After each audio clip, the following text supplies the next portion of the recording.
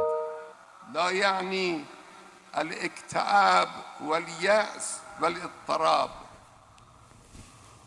बल हुवा मिन सिल्क़ तो खामेनेई कह रहे हैं कि ये फिलिस्तीनी लोगों का अधिकार है, इजराइल पर हमारा हमला सही था। खामेनेई ये भी कह रहे हैं कि हमने बिल्कुल सही हमला किया। ईरान की जनता को संबोधित कर रहे हैं खामेनेई। और इसी पर चर्चा के लिए हमारे साथ इस वक्त दीपक वोरा साहब हैं, हमारे साथ सैयद जवाद इस वक्त जुड़ गए हैं और हमारे साथ नूर अहमद अजहरी भी जुड़े हुए हैं। खामेनेई कह रहे हैं कि अल्लाह के बताए हुए रास्ते से ना हटें, ये बता रहे हैं मुस्लिम भाईचारे के साथ चलें, यानी कि सबको एकजुट करने की कोशिश कर रहे हैं। लेकिन यह भी उतनी सच्चाई है कि अरब देशों में लीडर कौन होगा उसकी भी अंदर खाने कहीं ना कहीं जंग चल रही है और इसी की वजह से इस तरह के हालात बने हैं। हम सीधे चलते हैं और सैयद जवाद इस वक्त जुड़े हुए हैं। सैयद, किस तरह से देख रहे हैं आप इस पूरी सिचुएशन को? ये खामेनेई जिस तरह से एड्रेस कर रहे हैं अपनी देश की जनता को, इसमें आप क्या पा रहे हैं? नहीं, देखिए क्या है, उनके लिए नसरुल्लाह का जाना उनके लिए एक बड़ा सेटबैक है। और पूरे अगर आप लेबनान को देखेंगे, जो पूरी प्रॉक्सी है वो ईरान ने ही दी। और ईरान की पुष्ट पे अगर कोई बैठा हुआ है या ईरान को जो सपोर्ट कर रहा है, अभी जो ईरान ने बैलिस्टिक मिसाइल या क्रूज मिसाइल जो चीजें दे रखी है वो रूस की टेक्नोलॉजी से उनके साथ शेयरिंग हुई है और वहां पर उन्होंने सपोर्ट किया। हालांकि इसके बाद अब जो नई सिचुएशन खड़ी होने जा रही है, आप ये सोच लीजिए इस वक्त पूरी दुनिया में कोई ऐसी लीडरशिप नहीं है जो इस जंग को या इस वॉर को रोक सके। ये वॉर होना ही है। और वॉर जब होती है साहब, तो आप देख लीजिए इसमें बड़े बड़े मुल्कों का फायदा होता है और जो छोटे मुल्क होते हैं उनका ज्यादा नुकसान होता है। इस वॉर को करने के बाद आप देखिएगा, यही चाहे मिडिल ईस्ट हो गई, चाहे सेंट्रल एशिया कंट्रीज हो गई, जो हथियार है, अमेरिका का जो मेन बिजनेस है हथियार बेचने का, वो बाकायदा बता के बेचे जाएंगे कि देखो हमने गाजा में ये मिसाइल टेस्ट करा था, सटीक निशाने पे लगा, ये हमने जो है फाइटर जेट उड़ाया था, ये लगा निशाने।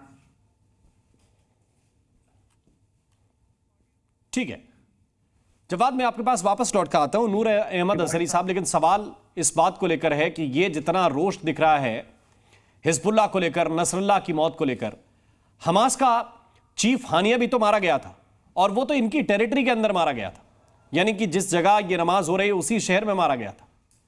तब इतना रोष नहीं दिखा, न तब कोई हमला हुआ, जबकि असली जंग जो लड़ रहे हैं वो फिलिस्तीन के नाम पर लड़ रहे हैं। और फिलिस्तीन का जो लीडर है, या ये कहिए कि फिलिस्तीन के लोगों के लिए काम करने वाला हमास का चीफ मारा गया, कोई आक्रोश नहीं, कोई मातम नहीं। अब हिजबुल्लाह का चीफ मारा गया तो देखिए आक्रमण भी करेंगे और झगड़ा भी करेंगे। ये क्या दिखाता है? नहीं, उस वक्त भी बहुत सारी बयानबाजियां हुई थी, उस वक्त भी बहुत सारे मामला इस तरह, ये तो नहीं चली थी, इतने बढ़ के नहीं था, लेकिन था। और ये जो नसरुल्लाह है, ये उनके लिए क्या था, ये मैं पहले ही आपको बता चुका हूँ, ये उनकी तहकीक है। ये उन लोगों का मानना है कि हमारा बहुत बड़ा पेशवा है, बहुत बड़ा रहबर है, बहुत बड़ा। तो इसीलिए यही तो ये भारत की जनता भी समझना चाहती होगी जो आपको सुन रहे हैं, कि जो फिलिस्तीन के लिए लड़ने वाला शख्स है, जो फिलिस्तीन के लिए अपनी जान लगाने वाला शख्स है, आप ही लोगों को कहना है कि हमास तो देखिए फिलिस्तीन की लड़ाई लड़ रहा था, उसके लिए कोई हमला नहीं, उसके लिए कोई झगड़ा नहीं।